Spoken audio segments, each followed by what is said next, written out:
बिस्मिल्लाहिर्रहमानिर्रहीम। जिगर के लिए इंडिया और 1 करोड़ 20 लाख।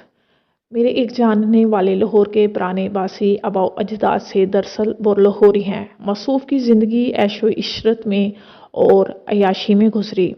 खुद ही कहते हैं कि मेरे वालिद की ज़िंदगी भी ऐसी ही थी। तमाम जायदाद बिक गई, बहुत साहिबे जायदाद थे। आखिर कुदरत ने हाथ पकड़ा, रिस्क में वापस लौटे और हदायत की ज़िंदगी भी मिली। इनकी बातें बाज़-औक़ात मैं सुनता हूँ तो एहसास होता है कि वो ऐसे तजर्बे और दानिश की बातें बताते हैं जो आम अकल, शऊर, एहसास और अदारक इन बातों को समझ और सुन ही नहीं सकते। मसूफ़ 80 साल के करीब हैं, सेहतमंद ज़िंदगी गुजार रहे हैं। इस वक्त बहुत ज़्यादा आबद, ज़ाकर और शागल और सखावत में आगे से आगे हैं। रब करीम है, बंदे को हदायत दे दे तो इससे बड़ी और क्या नेमत हो सकती है। कहने लगे, मेरे एक बहुत मालदार पाकिस्तान के बड़े बिजनेसमैन दोस्त हैं, इनका जिगर ख़त्म हो गया, बहुत इलाज मुलाजा कराया, आखिरकार दिल्ली से नया जिगर 1 करोड़ 20 लाख में लगवाया। ये इस दौर की बात है जब 1 लाख करोड़ के बराबर था। मैं इन्हें मिलने गया, बातें करते करते कहने लगे, जिगर डलवा आया, लेकिन महसूस ये होता है कि मैंने बचना नहीं। और फिर ठंडी आ भरकर कहने लगा, ऐ काश मुझ पर जादू ना होता। मैं इसकी बात सुनकर हैरान हो गया। ये तो जादू जिन्नात को तो दूर, इनके तस्करे को भी सुनना पसंद नहीं करता। इसने जादू का तस्करा कैसे कर दिया? मैंने पूछा, आप पर जादू हुआ?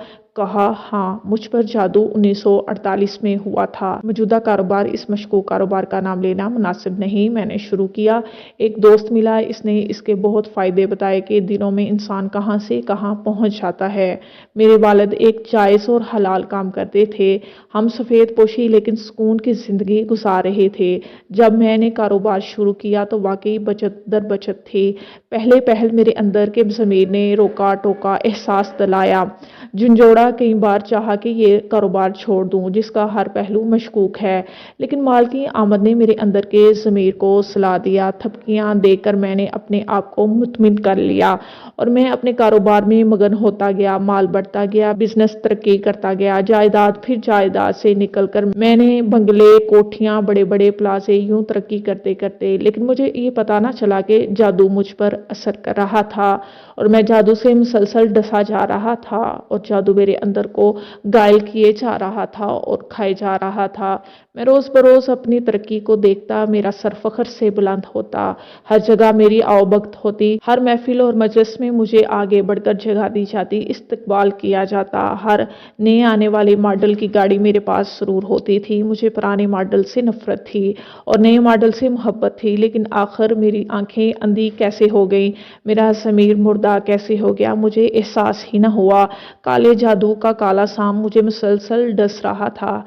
मैंने महसूस किया कि मेरे जवान होते बेटे बहुत पुरस्रार हरकतों में मशगूल और मुब्तला हैं। मेरे जवान होती बेटियां ज़िंदगी में मुझसे मोहब्बत और प्यार करती हैं, लेकिन इनका अंदाज बदल रहा था, इनका लिबास बदल रहा था, इनकी हरकत और सकानात बदल रही थी। इन चीज़ों को महसूस करके मेरा सोया हुआ ज़मीर मुझे कभी कभी हल्का सा झंझोड़ता, लेकिन मैंने अपने ज़मीर को नीम मुर्दा या मुर्दा कहूँ कर लिया था। दिन गुजरते गए, रातें गुजरती गई, सुबह आती गई, शामें ढलती गई। एक वक्त मेरे ऊपर वो आया जब मैं बीमार हो गया। फिर इलाज मुलाजे की तरफ मेरा पैसा खर्च होने लगा, लाखों से करोड़ों तक चला गया। बिजनेस इतना बड़ा था कि मुझे एहसास तक न हुआ और मैं यूं ही अपनी ज़िंदगी के दिन रात में एक इतने बड़े जादू से डसा जा चुका था जिससे अब निकलना मेरे लिए नामुमकिन था। मैं इनकी बातें सुन रहा था और मुझे समझ नहीं आ रहा था कि वो मेरा बिजनेसमैन दोस्त मुझे क्या कहना चाह रहा था।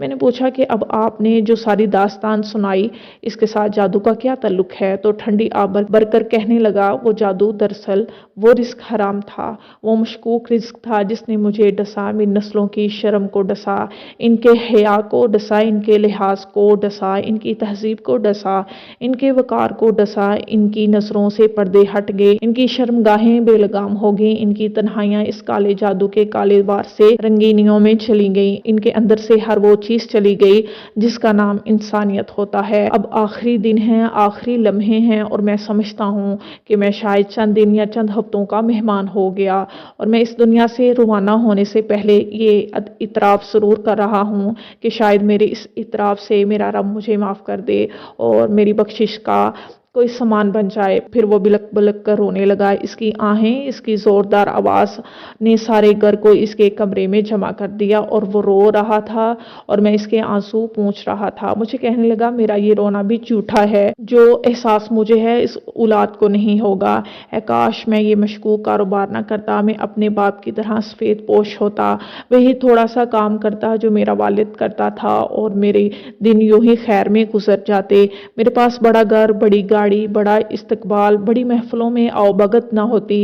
काश मुझे कोई ना बुलाता, मैं इतना मशहूर ना होता, मुझे कोई ना जानता। मुझे रिस्क हराम के काले जादू और मशकूक रिस्क की काली दुनिया ने इतना डसा कि मेरा कुछ ना बचा और मैं बर्बाद हो गया और मेरा सब कुछ ख़त्म हो गया। मेरी ज़िंदगी का सारा सरमाया डूब गया। कायरीन, ये बातें मेरे इस बूढ़े मोहसन दोस्त ने मुझे बताई और बताकर कहने लगे, क्या इस कारोबार से, जिस कारोबार का नाम लेना मैं मुनासिब नहीं समझ रहा, इंसान पर जादू हो जाता है? मैंने कहा, हाँ, दरअसल रिस्क हराम से नेक हफाजत वाले रूहानी नूरानी फरिश्ते हफाजत छोड़कर दूर चले जाते हैं और फिर जहन्नमी फरिश्ते इसके करीब आ जाते हैं। ये शख्स दिन ब दिन मुसलसल मुश्किलात, परेशानियों, मसाइल और बंदिशों में जगड़ता चला जाता है। एक वक्त आता है कि इसे दुनिया का सबसे नाकाम तरीन इंसान होने का तमगा मिल जाता है। लेकिन ये बात भी अजीब है, इसका एहसास बहुत कम लोगों को होता है कि मशकूक रिस्क का जादू होता है और होता भी काला है और होता भी सफली है और होता भी अजली है और होता भी नस्लों तक के लिए है, जिसकी वजह से नस्लें सिसकती हैं, सुलगती हैं। लेकिन बड़ों को एहसास नहीं होता और बड़े कुछ वक्त का मजा लेकर हमेशा के लिए नस्लों की ज़िंदगी बर्बाद करके कब्रों में चले जाते हैं।